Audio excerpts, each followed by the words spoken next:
మన దేశానికి చెందిన కేరళలోని నర్స్ నిమిషప్రియని యెమెన్ దేశంలో జూలై 16 రోజున ఉరితీయబోతున్నారు. బట్ ఉరితీసే ఒక్క రోజు ముందు అంటే జూలై 15న యెమెన్ గవర్నమెంట్ ఈ ఉరి శిక్షని పోస్ట్ పోన్ చేసింది. She is the first Indian nurse to get death sentence in Yemen. ఈ ఉరిశిక్ష నుండి తప్పించుకోవడానికి ఆమె 7 ఇయర్స్ నుండి చాలా ప్రయత్నాలు చేసింది. బట్ అన్నీ ఫెయిల్ అయ్యాయి. ఫైనల్గా ఒక్క వే మాత్రమే మిగిలింది.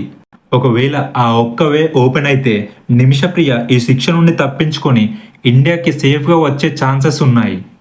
ఆల్రెడీ మనకు తెలుసు అరబ్ కంట్రీస్లో లాస్ ఎంత కఠినంగా ఉంటాయో, అందులో యెమెన్ దేశంలో అయితే ఇంకా చాలా దారుణంగా ఉంటాయి. నార్మల్గా ఇండియాలో అయితే ఇలాంటి కేసెస్ని ఎక్కువగా సెల్ఫ్ డిఫెన్స్ కోసం అని చెప్పి చిన్న శిక్షలు విధిస్తారు. బట్ నిమిషప్రియ యెమెన్ దేశంలో తప్పు చేసింది కాబట్టి ఆమెకు ఉరి శిక్ష వేశారు. అక్కడ నేరం చేశారా లేదా అని చూస్తారు తప్ప నేరం ఎందుకు చేయాల్సి వచ్చిందో అస్సలు పట్టించుకోరు. సో అందుకే ఆమె ఈ శిక్ష నుండి తప్పించుకోవడానికి ఎన్ని ప్రయత్నాలు చేసినా కూడా అన్ని విఫలమయ్యాయి. నిమిషప్రియ జాన్ 1989 కేరళలో ఓ పేద కుటుంబంలో జన్మించింది. దాని తర్వాత బ్రతుకు తెరువు కోసం అని కేరళలోని కొచ్చికి వచ్చారు. నిమిషప్రియ కూడా అక్కడే నర్సింగ్ కంప్లీట్ చేసేసింది. సో ఫ్యామిలీలో ఉన్న ఫైనాన్షియల్ కండిషన్స్ని ఎలా అయినా చక్కదిద్దాలని కేరళలో నర్సింగ్ కంప్లీట్ చేసిన నిమిషప్రియ ఒక బ్రోకర్ ద్వారా వర్క్ కోసమని యెమెన్ వెళ్ళింది. ఏపీ అండ్ తెలంగాణలో చాలామంది వర్క్ కోసమని గల్ఫ్ కంట్రీస్కి వెళ్తారు. సో సేమ్ అలానే కేరళ నుండి కూడా చాలామంది వర్క్ కోసమని గల్ఫ్ కంట్రీస్కి వెళ్తారు. అదేవిధంగా నిమిషప్రియ కూడా ఫ్యామిలీ కండిషన్ సరిదిద్దాలని చెప్పేసి యెమెన్ దేశం వెళ్ళింది.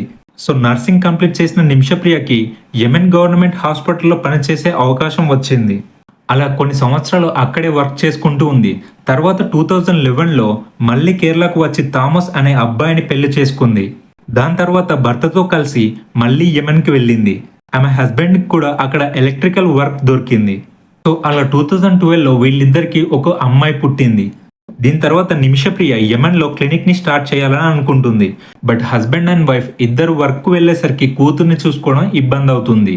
సో నిమిషప్రియ వాళ్ళ హస్బెండ్ కూతుర్ని అమ్మమ్మ దగ్గరికి ఇండియాకి తీసుకొని వస్తాడు. నిమిషప్రియ యెమెన్లో క్లినిక్ స్టార్ట్ చేయాలంటే యెమెన్లో ఉన్న రూల్స్ అండ్ రెగ్యులేషన్స్ని ఫాలో అవ్వాలి.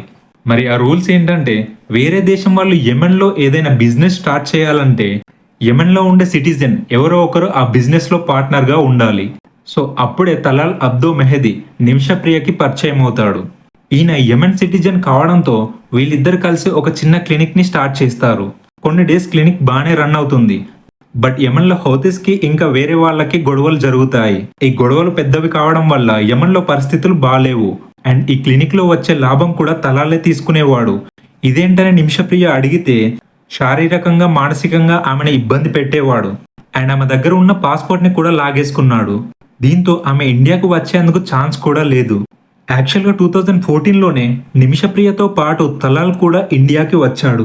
నిమిషప్రియ అండ్ వాళ్ళ హస్బెండ్ పెళ్లి ఫోటోలు తీసుకొని యెమెన్కి వెళ్ళి మార్ఫింగ్ చేసి అంటే నిమిషప్రియ హస్బెండ్ ఫోటో ప్లేస్లో తలాల్ ఫోటో పెట్టుకొని క్లినిక్కి పర్మిషన్ తీసుకున్నాడు. ఈ విషయం నిమిషప్రియకు కూడా తెలియదు.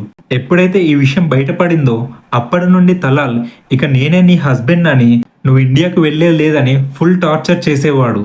నిమిషప్రియ ఇదంతా యెమెన్ పోలీసులకి చెప్తే నువ్వు ఫొటోస్ని మార్ఫింగ్ చేసి గవర్నమెంట్ని మోసం చేసి క్లినిక్ని రన్ చేస్తున్నావని నిమిషప్రియపై కేసు ఫైల్ చేసి జైల్లో పెట్టారు. ఎందుకంటే యెమెన్ గవర్నమెంట్ అక్కడి సిటిజన్స్కే ఎక్కువ ప్రయారిటీ ఇస్తుంది.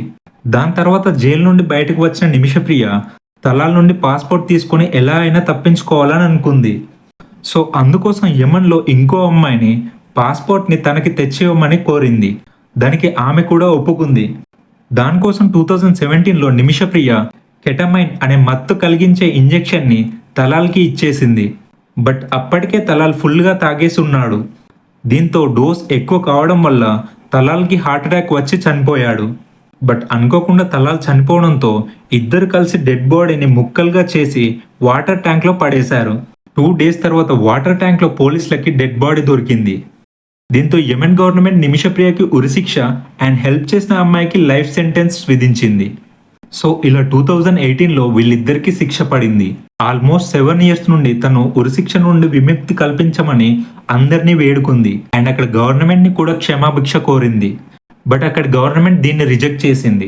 ఇక ఇరాన్ చెప్తే యెమెన్ గవర్నమెంట్ వింటుందని ఇరాన్ అండ్ యెమెన్కి కూడా చర్చలు పెట్టారు. ఏదో మంచి న్యూస్ వస్తుందని అనుకునే లోపే ఇరాన్ వార్ వల్ల ఆ చర్చలు మధ్యలోనే ఆగిపోయాయి. ఇక లాస్ట్ ఒక్కటే ఆప్షన్ నిమిషప్రియకు మిగిలింది. ఏంటంటే యెమెన్ షరియా చట్టంలోని బ్లడ్ మనీ. ఈ బ్లడ్ మనీ అంటే చనిపోయిన వ్యక్తి కుటుంబం నేరం చేసిన వాళ్ళకి క్షమాభిక్ష పెడితే ఈ శిక్ష రద్దవుతుంది. దీనికోసం చనిపోయిన బాధిత కుటుంబానికి భారీగా నష్టపరిహారం చెల్లించాల్సి ఉంటుంది. సో దీన్నే బ్లడ్ మనీ అని అంటారు. దీనికోసం సేవ్ నిమిషప్రియ అనే పేరుతో ఓ ఇంటర్నేషనల్ ఫోరం ఏర్పడింది. ఇది 11 crores ఫండ్ రైజ్ చేసి బాధిత కుటుంబానికి ఇస్తామని ఒప్పుకుంది. బట్ ఇంకా ఆ బాధిత కుటుంబం ఏం రెస్పాన్స్ ఇవ్వలేదు. బట్ భారత్ నుండి కూడా చాలా చర్చలు జరుగుతున్నాయి అండ్ చాలా పెద్ద పెద్ద వాళ్ళు దీనికోసం ప్రయత్నిస్తున్నారు. సో ఇలా ఉరిశిక్ష ఒక్కరోజు ముందే యెమెన్ గవర్నమెంట్ ఈ ఉరిశిక్షని పోస్ట్పోన్ చేసింది అండ్ ఉరిశిక్షకు నెక్స్ట్ డేట్ కూడా మెన్షన్ చేయలేదు. సో నెక్స్ట్ ఏం జరుగుతుందో చూడాలి. నిమిషప్రియ సేఫ్గా బయటకు వస్తుందా లేదా అక్కడే ఉంటుందా, ఇంకా ఏమేం జరుగుతాయో చూడాల్సి ఉంది.